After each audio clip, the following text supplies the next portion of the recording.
तेलंगाना से चल करके आई हमारी छोटी बहन के कविता जी, प्रदेश के अध्यक्ष चौधरी रामपाल माजरा जी, पार्टी के राष्ट्रीय उपाध्यक्ष चौधरी शेर सिंह बड़शामी जी, पूर्व में रहे मेंबर पार्लियामेंट पार्टी के राष्ट्रीय उपाध्यक्ष captain Inder Singh ji, ex MLA जल योद्धा रहे रघु यादव जी,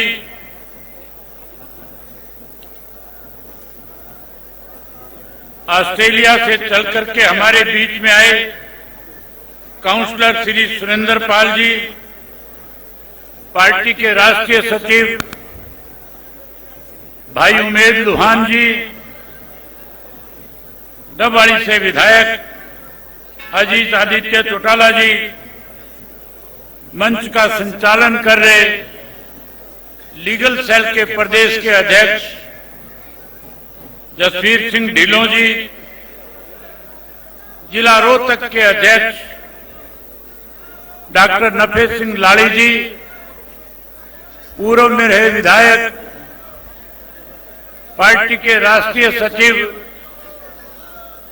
चौधरी बलवंत सिंह मायना जी, मंच पे मेरे साथ बैठे हुए पार्टी के सभी प्रकोष्ठों के संयोजकगण, पार्टी के राष्ट्रीय, जिला और प्रदेश स्तर के सभी नेतागण, सबसे पहले मैं आज लाखों की संख्या में रैली के अंदर आए हुए आदरणीय बुजुर्गों, नौजवान साथियों, सम्मान के योग्य माताओं बहनों, इस भारतवर्ष के उज्जवल भविष्य, प्यारे बच्चों, पत्रकार छायाकार दोस्तों, आज आप महान स्वतंत्रता सेनानी, संघर्षशील जुझारू युग पुरुष, हरियाणा के निर्माता पूजनीय स्वर्गीय चौधरी देवीलाल जी के जन्मदिन पे आज रोहतक पहुंचे सभी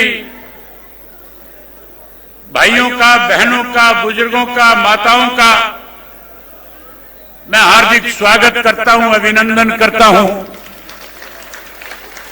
पूजनीय स्वर्गीय चौधरी देवीलाल जी की कर्म सतली रोहतक की इस पवित्र माटी को नमन करता हूं।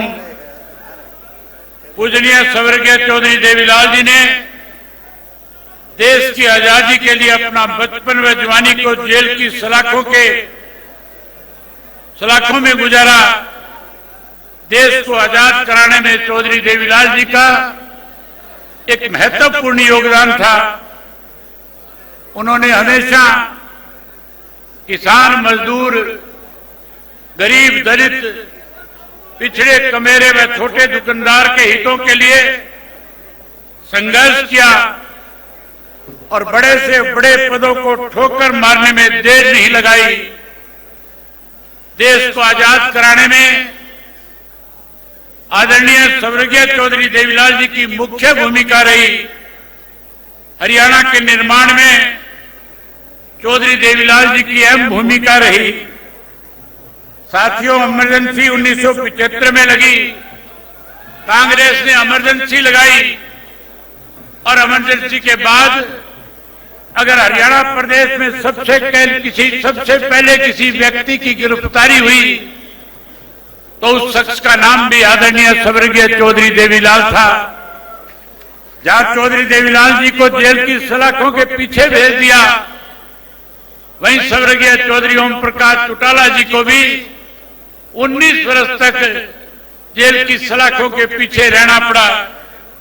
19 महीने के बाद जब जेल से बाहर आए तो बाहर आने के बाद जब चुनाव हुआ तो न केवल देश से कांग्रेस पार्टी को जाना पड़ा, बल्कि चौधरी देवीलाल के नेतृत्व में हरियाणा में लड़ाई लड़ करके कांग्रेस पार्टी को सत्ता से दूर करने का काम किया। साथियों, मुझे अच्छी तरह से याद है, सन 1985 का वक्त था, पंजाब में उग्रवाद चरम सीमा पे था और पंजाब के उस उग्रवाद को कैसे खत्म किया जाए, उसके लिए देश के प्रधानमंत्री स्वर्गीय राजीव गांधी ने एक समझौता पंजाब के लोगों के साथ किया, जिसका नाम राजीव लोंगोवाल समझौता रखा गया। हमें उस समझौते से कोई परेशानी नहीं थी, लेकिन उसकी दो धाराएं थी, धारा 7 और 9। जिन धारा 7 और 9 के तहत हरियाणा प्रदेश के साथ भेदभाव किया जा रहा था। हरियाणा प्रदेश में उस वक्त कांग्रेस की तरफ से मुख्यमंत्री के पद पे चौधरी भजनलाल आसीन थे, बैठे थे। जब समझौता हो रहा था तो दिल्ली में राजीव गांधी के दफ्तर के अंदर राजीव गांधी और लोंगोवाल, संत लोंगोवाल दोनों बैठ करके हरियाणा के भविष्य के, हरियाणा के साथ कुठाराघात कर रहे थे। कहीं जो चंडीगढ़ शाह कमीशन की रिपोर्ट के अनुसार हमारा हरियाणा का था, उस चंडीगढ़ को पंजाब को दे दिया गया था। उसी समझौते के तहत हमारा यमुना का पानी कम कर दिया गया था। चौधरी देवीलाल ने जब उस समझौते को पढ़ा, उसी दिन उन्होंने ऐलान कर दिया कि मैं भी चाहता हूं पंजाब के अंदर शांति हो, उग्रवाद खत्म हो, लेकिन कोई हरियाणा के साथ भेदभाव करे, हरियाणा के हकों पे कोई कुठाराघात करे, डाका डाले, मैं कतई बर्दाश्त नहीं करूंगा। और उसी दिन ऐलान कर दिया कि हम इस समझौते को नामंजूर करते हैं। अगर सरकार ने समझौता थोपने की कोशिश करी तो फिर हम हरियाणा के लोगों के बीच में जाएंगे और एक ऐसा आंदोलन खड़ा कर देंगे कि उसके बाद हरियाणा के लोग न केवल इस समझौते को रद्द करने में अपनी एडी चोटी का जोर लगाएंगे, बल्कि हम कांग्रेस पार्टी को हरियाणा प्रदेश से सुपड़ा साफ करके सत्ता से बाहर करने का काम करेंगे। साथियों, आपको याद होगा स्वर्गीय चौधरी देवीलाल जी ने आप लोगों को अपने साथ लेकर के एक न्याय युद्ध शुरू किया था। एक ऐसा न्याय युद्ध था जब हिसार से चौधरी देवीलाल पैदल चले और पैदल चल करके जब दिल्ली की तरफ कूच कर रहे थे तो पहले सैकड़ों की संख्या में लोग उनके साथ चले थे। अखबार के लोग लिखते थे कि चौधरी देवीलाल का निर्णय गलत है, चौधरी देवीलाल ने गलत फैसला ले लिया। शायद प्रदेश के लोग चौधरी देवीलाल का इस मामले में साथ ना निभाए, लेकिन साथियों, दिल्ली पहुंचते पहुंचते जो सैकड़ों की संख्या में चले हुए साथी थे वो लाखों की संख्या में तब्दील हो गए थे और लाखों की संख्या में दिल्ली के बोट क्लब पे जाके चौधरी देवीलाल ने कहा या तो राजीव लोंगोवाल समझौता वापस ले लिया जाए, अन्यथा इन महलों में बैठे हुए जो लोग हैं जो देश के ऊपर इस तरह की चीजें थोपने का काम करते हैं, हम आने वाले वक्त में उन्हें यहां से उखाड़ फेंकने का काम करेंगे और हरियाणा प्रदेश के साथ किए गए विश्वासघात को खत्म करके हरियाणा प्रदेश के लोगों के साथ न्याय करने का काम करेंगे। साथियों, आपके सहयोग और समर्थन से सन 1987 में जब चुनाव हुआ तो जिन कांग्रेस के लोगों ने हरियाणा प्रदेश को कहीं बर्बाद करने की ठान रखी थी, उन्हीं हरियाणा प्रदेश में आम जनता ने चौधरी देवीलाल के साथ खड़े होकर के उस विधानसभा के चुनाव में कांग्रेस पार्टी का सुपड़ा साफ कर दिया था। 90 में से 85 सीटें जिता करके प्रदेश की सत्ता सौंपने का काम किया था। आज फिर उसी तरह का वक्त चल रहा है। आज देश के अंदर जो भारतीय जनता पार्टी की सरकार है, मनमाने ढंग से लोगों के ऊपर अपनी मनमर्जी के कानून थोपने का काम करती है। आपने पिछले दिनों अखबार में पढ़ा होगा कैसे राजनीतिक लोगों को दबाया और कुचला जाए। इसके लिए देश के प्रधानमंत्री ने देश के गृह मंत्री से कहा कि एक बिल लेकर के आओ, ऐसा बिल लेकर के आओ कि जब हम चाहे विपक्ष के किसी भी व्यक्ति को जो सरकार के खिलाफ कहीं अपनी आवाज बुलंद करता है, जो कि सरकार को चैलेंज करने का काम करता है, कैसे उसको राजनीतिक रूप से खत्म किया जाए, इसके लिए साथियों लोकसभा में एक बिल लाया गया था। आपने पढ़ा होगा, उस बिल में लिखा था कि जिस किसी राजनेता को 1 महीने कैद हो जाएगी, जो कोई 1 महीने तक किसी जुर्म के तहत कैद में चला जाएगा, ना वो मुख्यमंत्री रहेगा, ना वो मेंबर पार्लियामेंट रहेगा, ना वो विधायक और मुख्यमंत्री रह पाएगा। साथियों, इस तरह के बिल थोप करके कहीं देश के प्रजातंत्र को खत्म करने की एक साजिश भारतीय जनता पार्टी रचने का काम कर रही है। उन्हीं के पद चिन्हों पे हरियाणा प्रदेश की सरकार चल रही है। आज हरियाणा प्रदेश के अंदर मैं पिछले 2 साल से लगातार लोगों के बीच में जा रहा हूं। मैंने साथियों जो पैदल यात्रा करी थी, 4200 किलोमीटर का पैदल सफर जब तय किया था, 2000 से ज्यादा गांव, शहर और कस्बों में गया था। लोग मुझे बता रहे थे कि किस तरह से भाजपा और जेजेपी की सरकार ने हरियाणा प्रदेश के लोगों के साथ मन चाहे तरीके से लूटने का काम किया है। उन 5 वर्षों में उन दोनों पार्टियों के लोगों ने मिलकर के हरियाणा प्रदेश के अंदर अनेक बड़े बड़े घोटाले किए थे, घपले किए थे। अगर मैं सबका जिक्र करूंगा बहुत लंबा समय लग जाएगा। आप बहुत देर से बैठे हैं, आपने भी घरों को जाना है। मैं साथियों आपका ज्यादा समय न लेकर के 2-4 बातें आपके बीच में ऐसी करनी चाहूंगा कि किस तरह से हरियाणा प्रदेश के अंदर भारतीय जनता पार्टी को 2019 में सत्ता में कौन लेकर के आया, कैसे दोबारा सत्ता में आई थी। लोगों का तो फैसला था, लोगों ने तो मन बना रखा था कि हम भारतीय जनता पार्टी को सत्ता से बाहर करेंगे। 90 में से 40 सीट पे रोक दिया था, 50 विपक्ष के जीत करके आए थे, जबकि सरकार विपक्ष की बननी चाहिए थी।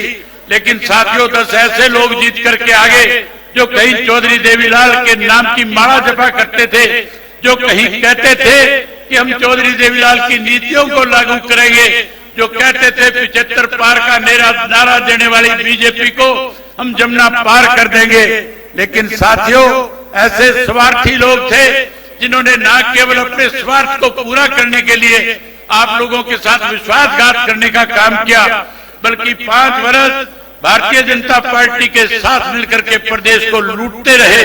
प्रदेश के अंदर अनेक घोटाले किए, शराब घोटाला किया, धान घोटाला किया, वही साथियों रजिस्ट्री का घोटाला किया और रजिस्ट्री के साथ साथ अनेक ऐसे घोटाले थे।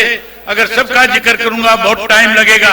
आपने सत्ता से बाहर कर दिया, 40 पे रोक दिया, उन 10 ने भाजपा की सरकार बना दी। उसके बाद लोगों ने मुझे बताया कि अब की बार जब चुनाव आएगा, जो 10 लोगों ने बीजेपी की सरकार बनाई है, इनका सुपड़ा साफ करेंगे, इन्हें सबक सिखाएंगे।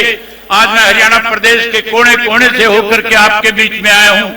पिछले 2 वर्ष से लोगों से मिल रहा हूँ। हर व्यक्ति एक ही बात कहता है कि हमने भाजपा के साथ मिली हुई जो लोग थे, जजपा वालों को सबक सिखा दिया, उनको हमने सत्ता से बाहर कर दिया। जो सत्ता में बने रहना चाहते थे उन्हें माइनस पे जाकर के खड़ा कर दिया। मैं जब पूछता था कि भाजपा जजपा का कोई नाम लेवा बचा है क्या, लोग कहते थे कोई नहीं बचा। मैं आज लाखों लोग आए हैं, आपसे पूछता हूँ, आप हरियाणा प्रदेश के कोने कोने से चल करके आए हो, आज कोई जेजेपी का नाम लेने वाला इस प्रदेश में बचा है क्या? मैं आपसे पूछना चाहता हूं, प्रेस के लोग सबको दिखाएंगे, आप जोर से बोल करके बताओ कि जजपा का पूर्ण रूप से सफाया हो गया कि नहीं हो गया? पूर्ण रूप से सफाया हो गया। जहां जजपा का सफाया आप लोगों ने कर दिया, वहीं साथियों अब ये जो तीसरी बार की सरकार बनी है, इसके लिए कोई और जिम्मेवार नहीं है। इस तीसरी बार को बनाने में मुझे पूरे प्रदेश के लोगों ने बताया कि ये बाप बेटा दोनों ने जहां भाजपा की तीसरी बार सरकार बनाई है, वहीं हरियाणा प्रदेश का नाश कर दिया। मैं आपसे पूछना चाहता हूं, ये तीसरी बार की सरकार के लिए कौन जिम्मेवार है, कौन दोषी है, कौन षड्यंत्रकारी है? तो जिस तरह से आपने जजपा का सुपड़ा साफ किया है, मैं उम्मीद करूंगा कि आने वाले समय में आप जैसे जजपा का सुपड़ा साफ करके आए हो, उसी तरीके से इस कांग्रेस पार्टी का भी सुपड़ा साफ करके इंडियन नेशनल लोकदल पार्टी को 2029 में सत्ता में लेकर के आओगे। साथियों, ये कांग्रेसी हमारे बारे में कहते थे, ये हुड्डा और इसका बेटा दोनों लगातार पिछले 2 वर्ष से प्रदेश में जहां कहीं भी गए, भाजपा के खिलाफ कुछ कहने की बजाय केवल एक ही बात कहते थे इंडियन नेशनल लोकदल पार्टी तो वोट काटू पार्टी है। साथियों, ये कहते थे कि हम बी टीम है। मैं आज आपसे पूछना चाहता हूं, हरियाणा प्रदेश में कौन सी पार्टी ऐसी है जो भाजपा के बी टीम के रूप में काम कर रही है? कांग्रेस पार्टी बी टीम के रूप में काम कर रही है। जहां ये हमें वोट काटू कहते थे, मैं आज उन कांग्रेसियों को खुले तौर से कहता हूं, हम वोट काटने वाले नहीं, हम तो रांद काटने वाले हैं। आने वाले 2029 में जब चुनाव होगा तो जहां भाजपा को सत्ता से बाहर करेंगे, वहीं कांग्रेस पार्टी की भी रांद काटने का काम करेंगे। साथियों, मैंने चेतना यात्रा में चौधरी देवीलाल जी के साथ बहुत काम किया था। मैंने चौधरी देवीलाल जी से बहुत कुछ सीखा था। चौधरी देवीलाल किस तरह से गांव-गांव में जाते थे, लोगों के बीच में बैठ करके उनसे पूछते थे कि कांग्रेस का राज अच्छा था या उस वक्त में जनता दल का राज था। उसके बारे में लोग कहते थे कि चौधरी देवीलाल ने जो राज बनाया था, चौधरी देवीलाल जिसमें उप प्रधानमंत्री थे, हमें उस वक्त बहुत सारी सुविधाएं मिली थी। खुल के कह रहे थे कि अगर आज पेंशन पूरे देश में किसी व्यक्ति की वजह से मिलती है तो उस शख्स का नाम चौधरी देवीलाल था।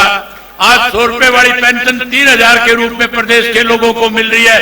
साथियों, 2029 में अपनी सरकार बना लेना, इसी चौधरी देवीलाल की बनाई हुई पेंशन को 2 गुना के रूप में करके हरियाणा प्रदेश के बुजुर्गों का मान सम्मान बढ़ाने का काम करेंगे।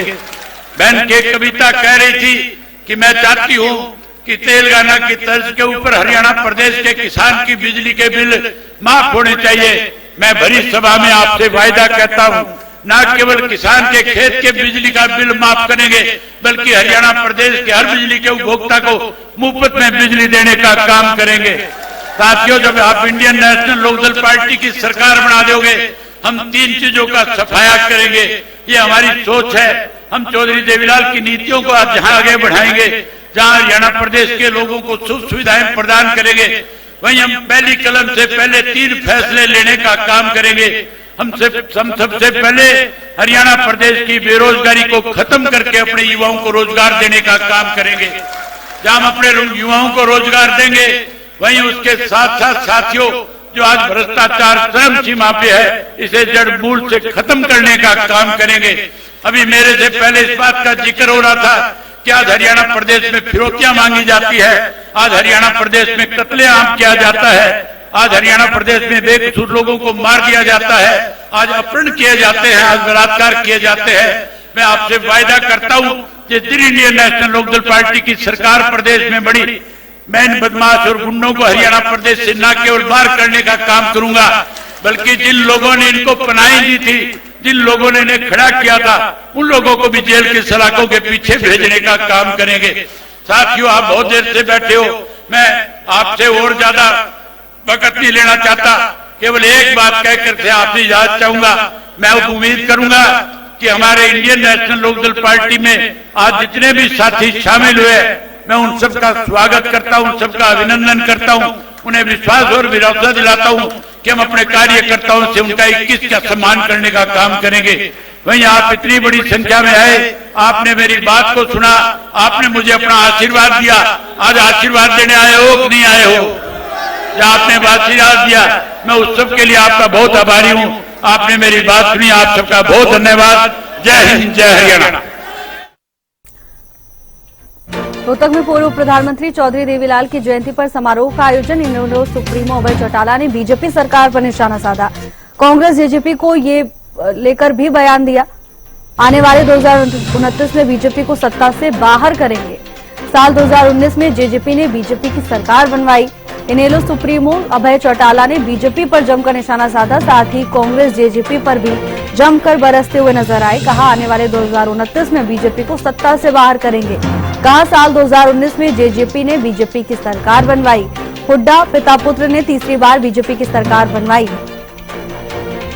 रोहतक में पूर्व उप प्रधानमंत्री चौधरी देवीलाल की जयंती पर समारोह का आयोजन।